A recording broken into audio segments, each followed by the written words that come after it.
सभी साथियों को जय हिंद।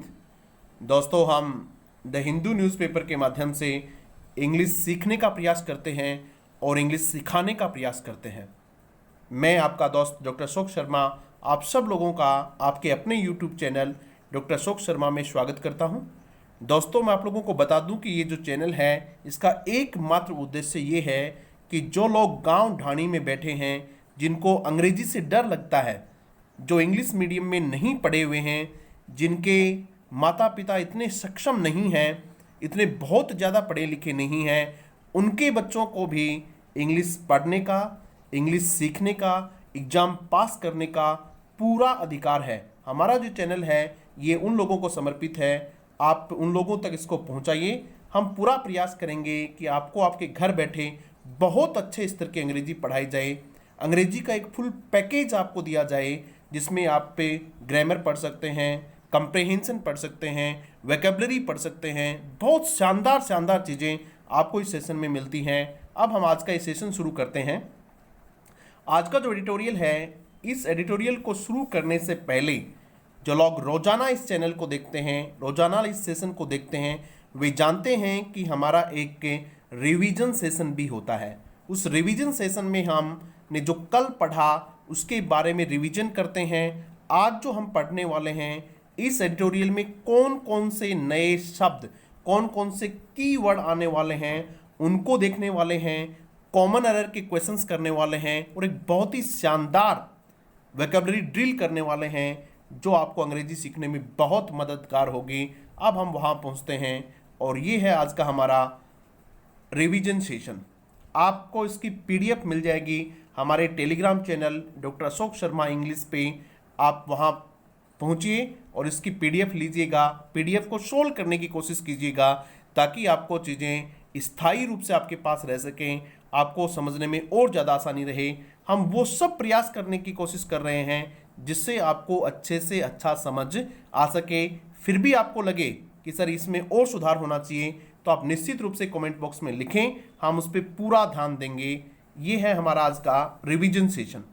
इस रिवीजन सेशन में हम क्या करते हैं, कल वाले एडिटोरियल से कोई 4 इंपॉर्टेंट वर्ड्स लेते हैं जो आपने कल पढ़े थे, उनके सिमिलर वर्ड्स लेते हैं, फिर उनको मैच करने का कोशिश करते हैं। तो ये पहला होता है मैच द फॉलोइंग। इसका फायदा ये होता है कि आपने जो कल पढ़ा आपको वो आज रिवीजन के लिए मिल जाएगा। और भाषा तो है ही रिवीजन का मैटर। शब्दों को आप जितनी ज़्यादा बार पढ़ेंगे, जितनी ज़्यादा बार सुनेंगे, इसी से आपको चीज़ें याद रहने वाली हैं। तो पहला वर्ड हम देखते हैं इंडोलेंट। कौन सा वर्ड है? इंडोलेंट वर्ड है INDOLENT। इंडोलेंट का मतलब होता है लेजी, LAZY, लेजी। लेजी का मतलब होता है आलसी, IDLE, आइडल, ये भी आलसी होता है। टर्मिनेट, दूसरा जो वर्ड है टर्मिनेट, आप लोग अपनी नोटबुक में नोट करते जाइएगा चीज़ों को।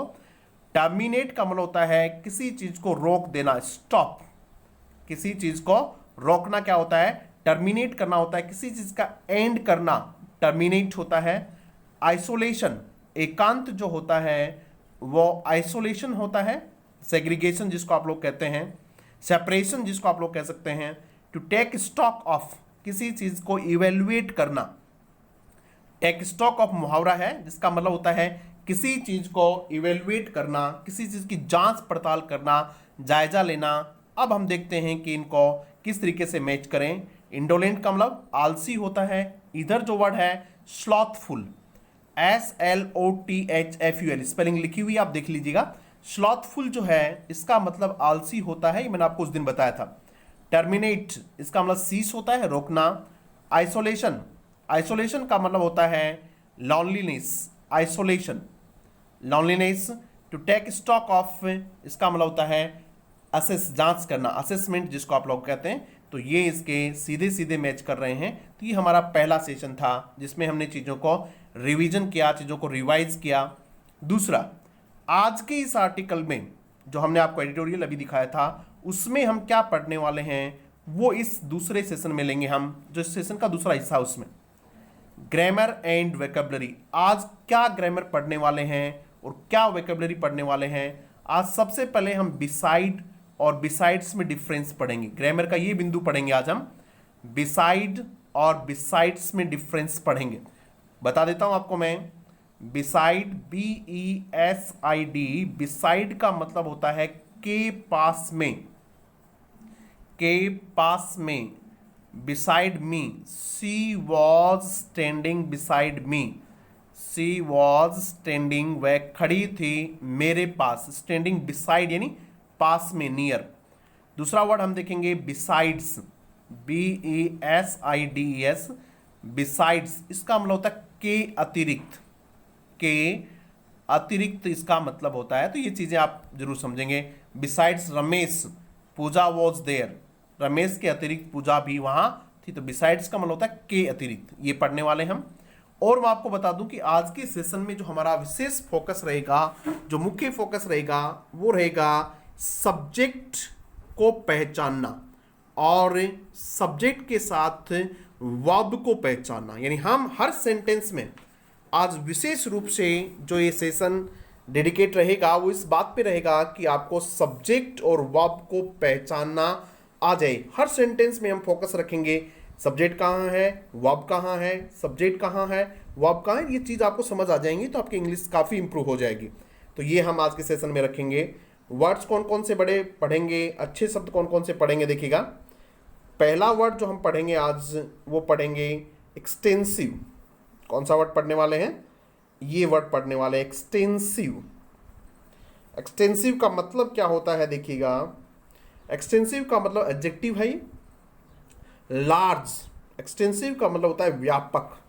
व्यापक का मतलब होता है बहुत बड़ा, जो बहुत बड़े क्षेत्र में फैला हो, जिसका प्रभाव दूर दूर तक हो, उसको कहते हैं एक्सटेंसिव। EXTENSIV, extensive. एक दो बार बोलेंगे चीजें समझ आ जाएंगी। लार्ज, इसका मतलब होता है large. Vast, VAST, similar word है दोनों। उसके बाद में तीसरा जो वर्ड है वो देखिएगा इमेंस, IMMENSE, इमेंस तीसरा वर्ड है। उसके बाद चौथा वर्ड सब्सटेंशियल। सब्सटेंशियल का मतलब भी व्यापक होता है, जिसका बहुत दूर तक प्रभाव हो, बहुत दिनों तक प्रभाव हो, उसको सब्सटेंशियल कहते हैं। तो ये सब किसके वर्ड थे? एक्सटेंसिव। किसके सिमिलर वर्ड थे भी ये? एक्सटेंसिव के। उसके बाद आपको पता है कि हम न केवल सिमिलर वर्ड देखते हैं बल्कि अपोजिट वर्ड भी देखते हैं, क्योंकि एग्जाम में, एयरफोर्स में, नेवी में, बैंकिंग में, SSC में, सब चीज़ों में सिनोनिम्स के साथ साथ एंटोनिम्स भी पूछे जाते हैं। और एक्सटेंसिव का अपोजिट वर्ड है स्मॉल, छोटा। लिमिटेड, लिमिटेड का मतलब होता है सीमित। लिमिटेड का मतलब होता है सीमित, जो सीमित क्षेत्र में फैला हो उसको लिमिटेड कहते हैं। क्या कहते हैं बेटा? लिमिटेड। उसके बाद देखिएगा एक वर्ड आज हम और पढ़ेंगे, रेजिम। ये वर्ड पढ़ेंगे रेजिम।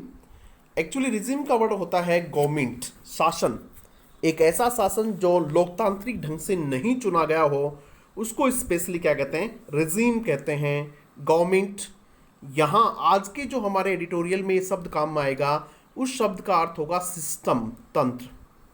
यहाँ गवर्नमेंट शब्द काम में नहीं लिया जाएगा, यहाँ इसका अर्थ होगा सिस्टम। वैसे रेजिम का मतलब क्या होता है? गवर्नमेंट भी होता है। आज जो हम पढ़ेंगे उस सेंटेंस में इसका अर्थ होगा सिस्टम। जब हम पढ़ें तब आप इसको ध्यान से देखना। उसके बाद में है एफिशिएंसी। Efficiency, EFFICENCY। एफिशिएंसी का मतलब होता है कौशल, ठीक है। दक्षता, एक वर्ड आप और लिख सकते हैं हिंदी में, दक्षता इसका वर्ड होता है एफिशिएंसी। एफिशिएंसी का मतलब होता है दक्षता। इसके सिमिलर वर्ड देखिएगा कॉम्पिटेंस। कॉम्पिटेंस, कॉम्पिटेंट होता है, जो दक्ष होता है उसको कॉम्पिटेंट कहते हैं। कॉम्पिटेंस दक्षता होती है। एक्सपर्टाइज, एक्सपर्टाइज एक्सपर्ट होता है, जो दक्ष होता है वो एक्सपर्ट होता है, उसी से क्या बनाया हुआ है? एक्सपर्टाइज बनाया हुआ है। एक्सपर्ट से एक्सपर्टाइज। उसके बाद में प्रोफिशंसी, एक वर्ड और है प्रोफिशंसी। इफिशंसी का वर्ड क्या होता है? प्रोफिशंसी होता है, कॉम्पिटेंस होता है, एक्सपर्टाइज होता है। अब हम देखेंगे इसके अपोजिट वर्ड, इनकम्पिटेंस। इनकम्पिटेंस असक्षम होता है, अकुशल होता है उसको हम इनकम्पिटेंस कहते हैं। तो ये वर्ड्स आप लोगों को, आप इन वर्ड्स को अपने सेंटेंसेस में यूज कीजिएगा। कम से कम इनमें से एक दो वर्ड को तो अपने सेंटेंस में यूज करके देखिएगा। सेंटेंस में नहीं कर सको तो कम से कम इनकी एक फ्रेज तो बनाइएगा। जिस तरह से हीज एक्सपर्टाइज, उसकी कुशलता, हीज एक्सपर्टाइज, इस तरीके से आपने इसको बना लिया मानो हीज एक्सपर्टाइज, तो ये हो गया कि उसकी कुशलता की बात कर रहे हैं आप लोग। तो इस प्रकार से फ्रेज बना के आप इसको याद कर सकते हैं चीज़ों को। उसके बाद देखिएगा यूनिफॉर्म। यूनिफॉर्म का मतलब होता है सततता होती है, मतलब एक जैसा आगे बढ़ता रहे, उसको क्या कहते हैं, यूनिफॉर्म कहते हैं, सततता जिसको आप लोग कहते हैं। इसके सिमिलर वर्ड देखिए, कांस्टेंट, कांस्टेंट का मतलब लगातार, कंसिस्टेंट, कंसिस्टेंट का मतलब भी लगातार, जिसको आप नहीं कहते हैं कि विराट कोहली की कंसिस्टेंसी देखिएगा, कंसिस्टेंसी का मतलब उसको लगातार किस तरीके से वो परफॉर्म करता है, कांस्टेंट, स्थिर, कांस्टेंट। उसके बाद देखिएगा स्टडी, आपने एक वर्ड सुना होगा बचपन में, slow and steady wins the race, बिल्कुल वही वर्ड है स्टडी, लगातार, सततता जिसमें होती है। एक वर्ड और देखिएगा इनवेरिएबल, इनवेरिएबल का मतलब जिसमें किसी प्रकार की भिन्नता नहीं हो। वेरी वर्ड होता है VARY, वेरी का मतलब होता है भिन्नता, उसी से बनाया हुआ इनवेरिएबल, मतलब जिसमें कोई बहुत ज़्यादा भिन्नताएं नहीं हो, समान सतत रूप से चलता रहता हो। तो ये किसके वर्ड थे, किसके थे भी सिमिलर वर्ड, यूनिफॉर्म वर्ड के सिमिलर वर्ड थे। आप PDF प्राप्त करके अपनी नोटबुक में इसको लिखेंगे और रोजाना के बनाइएगा। जिस तरह से आज का PDF ये है, आज के आपने नोट कर ली, कल की नोट कर ली, परसों की नोट कर ली। मैं दावे के साथ कहता हूं कि आप लगातार यदि 1 महीने तक ऐसा करेंगे तो आपकी इंग्लिश में बहुत इंप्रूवमेंट होगा। आप किसी भी लेवल के एग्जाम को बहुत अच्छे ढंग से क्रैक कर पाएंगे, बहुत अच्छा स्कोर कर पाएंगे। और उन लोगों तक इसको जरूर पहुंचा दीजिएगा जिन लोगों के लिए मैं वीडियो बनाता हूं, उन लोगों के लिए जो गांव ढाणी में बैठे हैं, जो लोग इतने सक्षम नहीं हैं कि वो बहुत अच्छे स्तर की कोचिंग ले सकें, ये भी उनका सौभाग्य नहीं रहा कि वो इंग्लिश मीडियम में पढ़ पाए हों, ये भी उनका सौभाग्य नहीं रहा कि उनकी मम्मी पापा बहुत अच्छे इंग्लिश के जानकार हों, उन लोगों तक मेरा ये प्रयास है। निश्चित रूप से आप उन तक पहुंचाइएगा, आपको भी बहुत दुआएं मिलेंगी आप उन लोगों तक अगर ये पहुंचाते हो तो। इसका ऑपोजिट वर्ड क्या होगा, डिफरेंट। क्या वर्ड होगा अभी इसका, डिफरेंट। किसका, यूनिफॉर्म का, UNIFORM, किसका, यूनिफॉर्म का क्या होगा, डिफरेंट। उसके बाद देखिएगा कंट्रोवर्सी, एक वर्ड है। आज बहुत सारा मैटर है आप लोगों के लिए, बस आप अंत तक वीडियो देखिएगा, बहुत इंपॉर्टेंट चीज़ें आज आप लोगों को मिलने वाली हैं। कंट्रोवर्सी, कंट्रोवर्सी का मतलब होता है विवाद, कंट्रोवर्सी, CONTROVERS, कंट्रोवर्सी का मतलब होता है विवाद। इसका सिमिलर वर्ड होता है डिसएग्रीमेंट, एग्रीमेंट समझौता, डिसएग्रीमेंट जिसमें समझौता नहीं हो, विवाद हो। डिस्प्यूट, दूसरा वर्ड कौन सा है, डिस्प्यूट। आप सब जानते हैं डिस्प्यूट भी क्या होता है, विवाद को ही क्या कहते हैं, डिस्प्यूट कहते हैं। डिसेंशन, ये नया वर्ड हो सकता है, अगर आपका नहीं सुना हुआ हो तो आप इसको 2-4 बार बोलें। डिसेंशन होता है ये, डिसेंशन, डिसेंशन का मतलब भी होता है असहमति, डिसेंशन का मतलब होता है असहमति, जिस पे आप लोग सहमत नहीं हैं।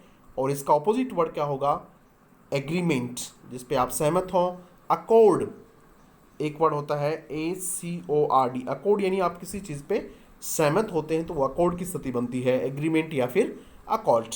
ठीक है, किसके सिमिलर ऑपोजिट वर्ड देखे हमने, कंट्रोवर्सी, किसके देखे, कंट्रोवर्सी। चीज़ों को रिकॉल करने की कोशिश कीजिएगा।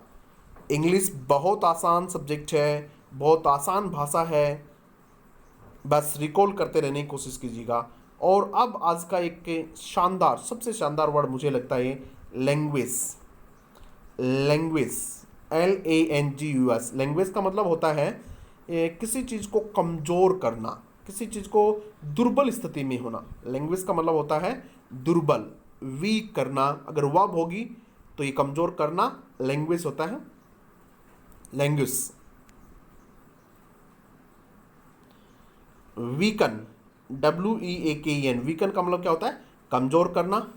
डिटेरियोरेट, डिटेरियोरेट का मतलब भी होता है खस्ता हालत में, डिटेरियोरेट का मतलब होता है किसी चीज़ को खस्ता हालत में पहुंचा देना, उसका क्या होता है, डिटेरियोरेट होता है। एक वर्ड और देखी गई, मोल्डर, किसी चीज़ को धीरे धीरे धीरे धीरे कमज़ोर करना, तोड़ना, डिसइंटीग्रेट करना, क्या कहलाता है, मोल्डर कहता है, MOULDR, मोल्डर, डिसइंटीग्रेट करना होता है। इसके जो सिमिलियर वर्ड हैं, ऑपोजिट वर्ड हैं, दोनों ही वर्ड बहुत शानदार हैं। एक थ्राइव होता है, THRIV, थ्राइव, और दूसरा होता है फ्लोरिस। फ्लोरिस का मतलब भी होता है विकसित होना, बढ़ना। थ्राइव का मतलब भी क्या होता है, कठिन परिस्थितियों में भी आदमी बढ़ चलता है, कठिन परिस्थितियों में आदमी आगे बढ़ जाता है, उसको थ्राइव कहते हैं, और ये होता है फ्लोरिस। तो चीज़ें आप लोगों के समझ में आ गई होंगी। आज हम इस प्रकार के वर्ड्स देखेंगे। अब हमारे रिवीजन सेशन का नेक्स्ट सेगमेंट जो है वो है वोकैबुलरी ड्रिल। क्या है भाई, वोकैबुलरी ड्रिल है। ये भी बहुत शानदार सेशन है, सेशन का बहुत शानदार सेगमेंट है। आज हम इसमें 3 वर्ड पढ़ेंगे। पहला स्क्रैम्बल, SCRAMBLE, पहला कौन सा, स्क्रैम्बल का वर्ड होता है किसी चीज़ को ढूंढने का प्रयास करना। स्क्रैम्बल होता है struggle, STRUGG, struggle to find out something, किसी चीज़ को ढूंढने का प्रयास करना स्क्रैम्बल होता है। स्क्रैबल वर्ड भी होता है, स्क्रैबल, SCRABBLE, इसका सिमिलर वर्ड होता है स्क्रैबल। जिस तरह से आप अपनी पॉकेट में हाथ डालते हो कुछ ढूंढने के लिए ऐसे, तो स्क्रैबल होता है। दूसरा है नसेंट, NASCENT, नसेंट का मतलब होता है प्रारंभिक, बडिंग, BUDDING, कोई चीज़ होता है at the very beginning, at the beginning, शुरुआती दौर में जिसको कहते हैं उसको नसेंट कहते हैं, NASCENT। कौन सा वर्ड देखेंगे हम आज, स्क्रैम्बल वर्ड देखेंगे, नसेंट वर्ड देखेंगे, और तीसरा है ब्रेक थ्रू। बहुत कॉमन सा वर्ड है ब्रेक थ्रू। ब्रेक थ्रू का मतलब होता है एक कदम आगे बढ़ जाना, स्टेप फॉरवर्ड होता है ब्रेक थ्रू, स्टेप फॉरवर्ड, आगे की तरफ बढ़ना। कई बार इसको सफलता के लिए भी काम में लेते हैं कि मुझे ब्रेक थ्रू मिल गया, यानी एक कदम आगे बढ़ने का मौका मिल गया, तो ब्रेक थ्रू होते हैं। मैं आप लोगों को बता दूं कि ये जो हमने सेंटेंस लिया है वोकैबुलरी ड्रिल, ये टाइम्स ऑफ इंडिया से लिया है, TOI, टाइम्स ऑफ इंडिया। आप लोगों को द हिंदू से एडिटोरियल मिलेगा और टाइम्स ऑफ इंडिया से आपको वोकैबुलरी ड्रिल मिलेगा। वोकैबुलरी ड्रिल रोजाना आपको टाइम्स ऑफ इंडिया से ही मिलेगा, इसलिए आप लोग, इतनी सारी चीज़ें आप लोगों को मिल रही हैं। आप अगर चाहें तो आपकी इंग्लिश बहुत शानदार हो सकती है, बस आप लगातार बने रहें। मैं अपनी मेहनत में कोई कमी नहीं छोड़ूंगा। आपकी मेहनत आप कितने करते हो ये आप खुद जानते हो, और यदि सीखना चाहते हो तो निश्चित रूप से कड़ी मेहनत के लिए लग जाइए। मेहनत का बेटा कोई अल्टरनेट नहीं होता है, कोई विकल्प नहीं होता है। देखिएगा सेंटेंस बहुत शानदार है। ये सेंटेंस किससे रिलेटेड है, अभी हम जो वैक्सीन बना रहे हैं ना, उस वैक्सीन बनाने की प्रक्रिया में अभी हम प्रारंभिक दौर में हैं, बस ये कहना चाह रहे हैं।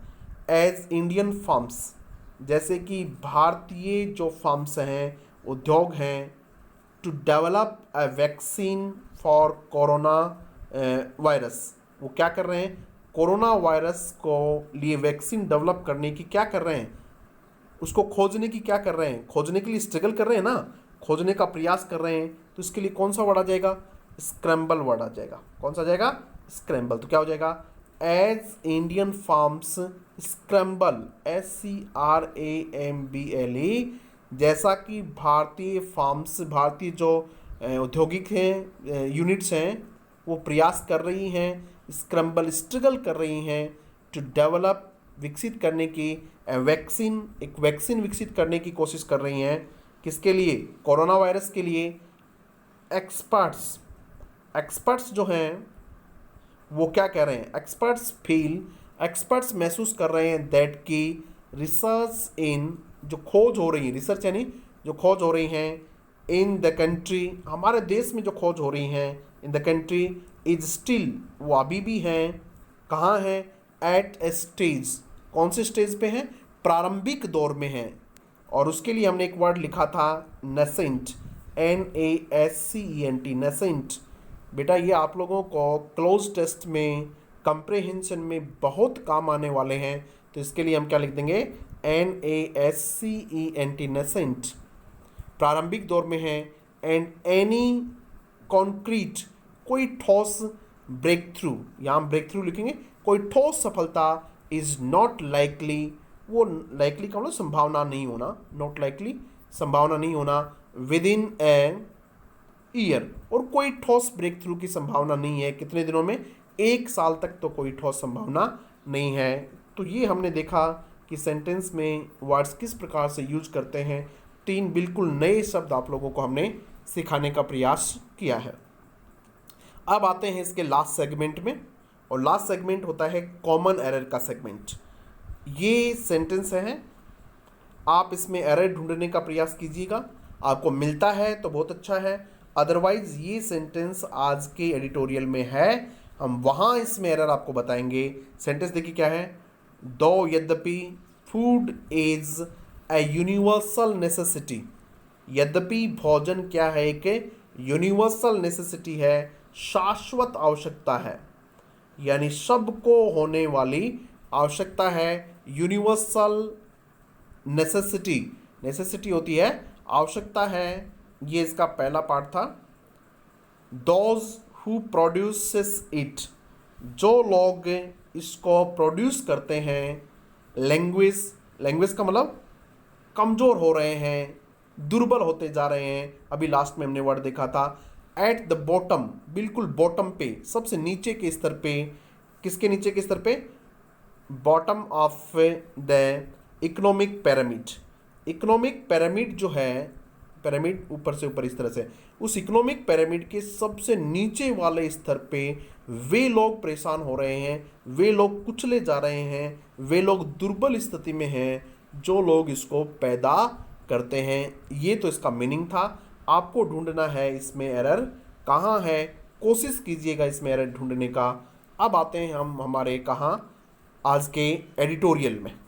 अब हम ट्रांसलेशन सीखेंगे और सब्जेक्ट और वर्ब को ढूंढना सीखेंगे। आज का जो हमारा सेशन है वो निश्चित रूप से किस पे रहेगा, सब्जेक्ट और वर्ब पे रहेगा। स्पेशली ये देखिएगा, for farms and farmers, for यानी के लिए, प्रेपोजिशन है, फार्म्स खेतों के लिए, एंड फार्मर्स और किसानों के लिए, किसानों के लिए और खेतों के लिए, मतलब जो अभी आर्थिक पैकेज मिल रहे थे, इकोनॉमिक के जो स्टिमुलस मिल रहे थे, उनके बारे में ये पूरा का पूरा आर्टिकल है। देखते हैं इसमें क्या कहना चाह रहे हैं। इनकम सपोर्ट, इनकम की जो सपोर्ट दी गई है, इनकम आमदनी की जो सपोर्ट, सहारा, सपोर्ट यानी सहारा, serves a purpose, serve a purpose का मतलब होता है वो उपयोगी है, उद्देश्य को पूरा करता है।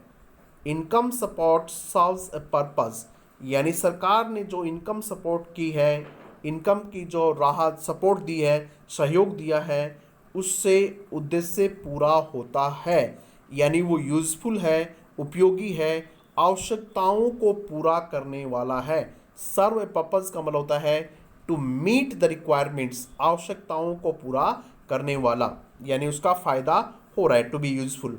बट लेकिन द फार्म सेक्टर्स, लेकिन जो फार्म सेक्टर है, कृषि जो क्षेत्र है, नीड्स अ लॉट मोर, उसको बहुत ज़्यादा, अ लॉट मोर, और भी बहुत ज़्यादा की आवश्यकता है। जैसा कि हमने आपको बताया, आज हम सब्जेक्ट और वर्ब पे फोकस करेंगे। तो इस सेंटेंस में जो सब्जेक्ट है वो है इनकम सपोर्ट, ये सब्जेक्ट है, और ये इसके सर्व, ये इसकी वर्ब है। सब्जेक्ट हमारा सिंगुलर है, इसलिए वर्ब भी हमारी क्या है, सिंगुलर है, सर्व्स लिखा हुआ है, एस या यस लगा हुआ है, इसका मतलब एस, ये सिंगुलर है। उसके बाद देखिए, या फिर हमारा ये कंपाउंड सेंटेंस है, कंपाउंड सेंटेंस यानी बट से जुड़ा हुआ सेंटेंस कंपाउंड सेंटेंस है। इसमें 2 क्लोज होती हैं, दूसरी क्लोज जो है उसका सब्जेक्ट है फार्म सेक्टर, ये फार्म सेक्टर है, और नीड्स इसकी क्या है, वर्ब है। फार्म सेक्टर भी सिंगुलर है और नीड्स भी क्या है, सिंगुलर वर्ब है। तो आज हम जिस भी सेंटेंस को पढ़ेंगे उस सेंटेंस में सब्जेक्ट और वर्ब को अलग अलग छांटने का प्रयास करेंगे। ताकि हमारी चीज़ें बहुत अच्छे से समझ में आ जाएं। देखते हैं आगे। द राजीव गांधी किसान, ये देखिएगा, द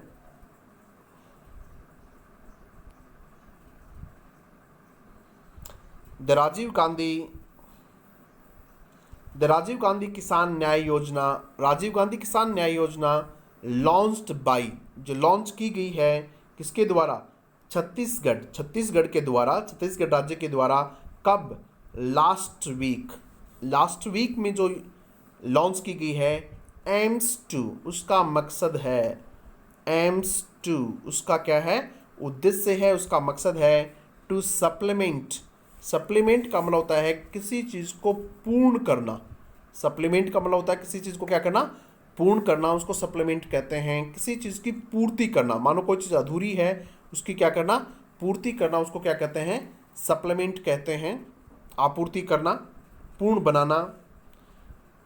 द राजीव गांधी किसान न्याय योजना लॉन्च्ड बाय छत्तीसगढ़ के द्वारा लास्ट वीक, पिछले सप्ताह में। एम्स 2 का उद्देश्य है सप्लीमेंट, पूर्ति करना the income of the states 18 lakh rice, मेज एंड शुगर केन फार्मर्स। उसका उद्देश्य क्या है, उसका एम है कि सप्लीमेंट द इनकम, उसकी इनकम को पूर्ण करना, इनकम की आपूर्ति बढ़ाना, इनकम में कुछ ऐड करना। यहाँ एक वर्ड लिख सकते हैं आप लोग, ऐड, इनकम को ऐड करना। किन की इनकम को, ऑफ स्टेट्स 18 लाख राइस, मेज एंड शुगर केन फार्मर्स, राज्य के 18 लाख चावल, मक्का और गन्ने के फार्मर्स का कितने तक, बाई 10,000 to 13,000 पर एकड़, हर एकड़, प्रति एकड़ 10,000 से 13,000 रुपये तक की इनकम की उनमें वृद्धि करना। थ्रू किसके जरिए, थ्रू डायरेक्ट कैश ट्रांसफर, किसके जरिए, डायरेक्ट कैश ट्रांसफर के जरिए।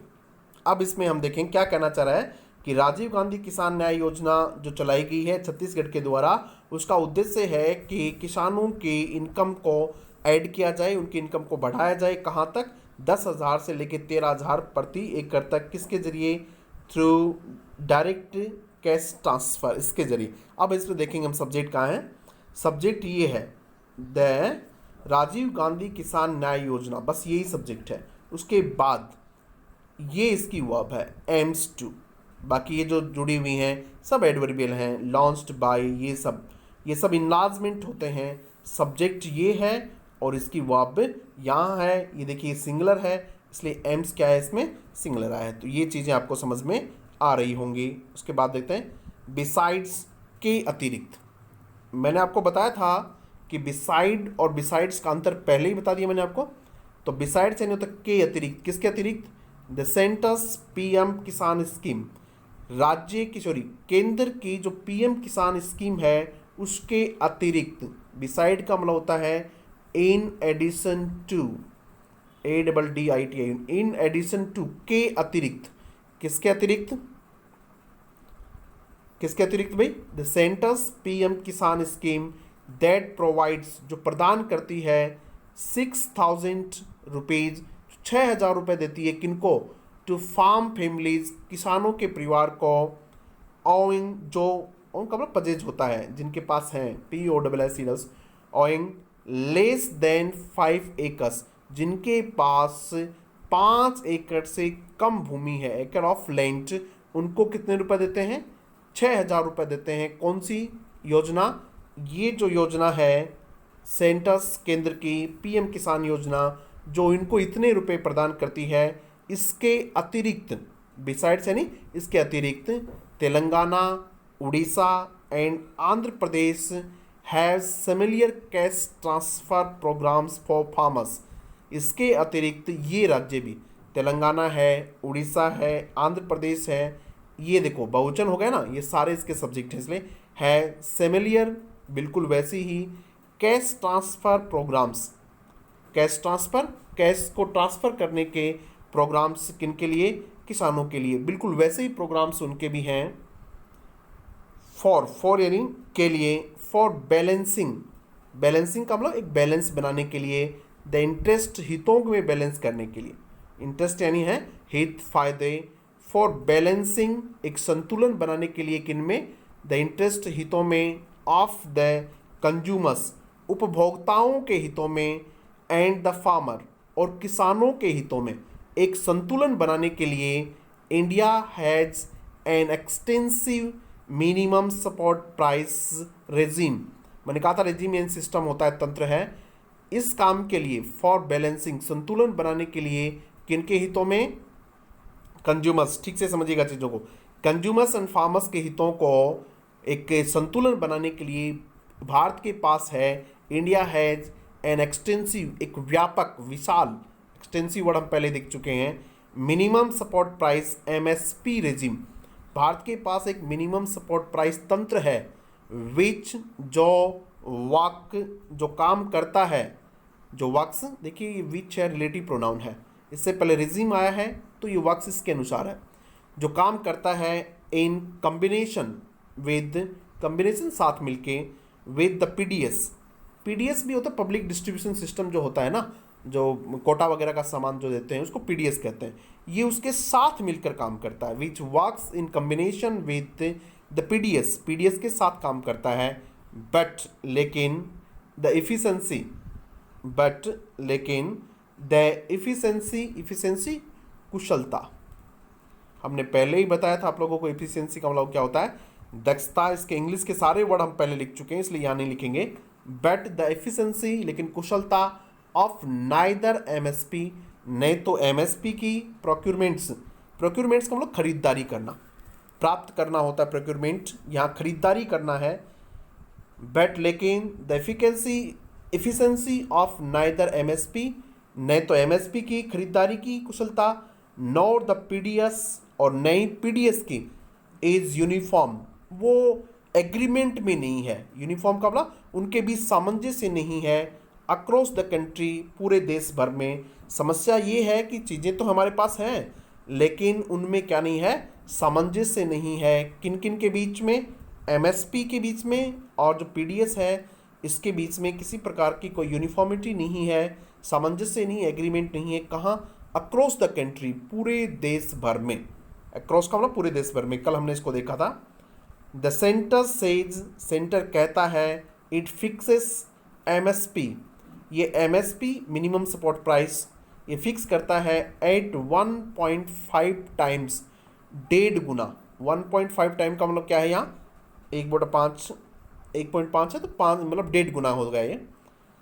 The centre says it fixes MSP at 1.5 times the cost of, किसका 1.5 गुना, द कॉस्ट ऑफ प्रोडक्शन, जो उत्पादन की जो कीमत है उसके 1.5 गुना पे वो एमएसपी फिक्स करते हैं ताकि किसानों को फ़ायदा मिले, फॉर फार्मर्स किसानों के लिए, बट लेकिन दिस कैलकुलेशन, लेकिन ये जो गणना है 1.5 गुना की, is not free of controversy, लेकिन ये कंट्रोवर्सी से फ्री नहीं है, यानी इसके ऊपर सवालिया निशान लगे हुए हैं कि आपने इसको 1.5 गुना किस ढंग से गिनती की है। कुछ राज्य कहते हैं कि आप जो गिनती करते हो ठीक नहीं है, इससे इनको 1.5 गुना फ़ायदा नहीं मिल रहा है किसानों को।